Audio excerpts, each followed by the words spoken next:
ये इसका दिमाग है, दिमाग चला रहा है सबको, सभी मनुष्यों को दिमाग चला रहा है, अपनी मर्जी से चला रहा है। अगर हमें दिमाग को यूज करने का फॉर्मूला समझ आ गया तो वो फॉर्मूला कहां अप्लाई होगा? किसी भी मनुष्य पे, किसी भी इंडिविजुअल पे हो जाएगा ना? वो किसी पे होगा, सब पे होगा, सब पे होगा, है ना? तो अगर हमें ये समझ आ गया तो हम पूरी दुनिया को नहीं कंट्रोल करना शुरू कर देंगे अपने तरीके करने का तरीका। User manual of human brain, ये समझना जरूरी है जिंदगी को आसान और अच्छी और सक्सेसफुल बनाने के लिए, ठीक है?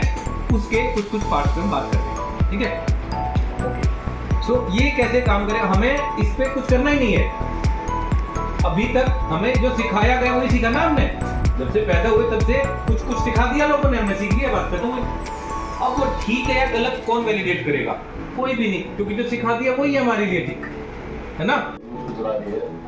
उसका नाम जिन्नी दिया, और जो हम पहले अटेम्प्ट में जो हमारी बात आती है तो हमारे जिन्नी को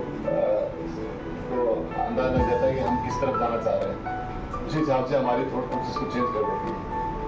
तो लोग सब सिखाना चाह रहे हैं कि जिन्नी को, थॉट प्रोसेस को कैसे आप काबू कर सकेंगे ताकि आप अपने माइंड को बेटर कंट्रोल कर सकें। तो ये माइंड कंट्रोल करने की दिक्कत है।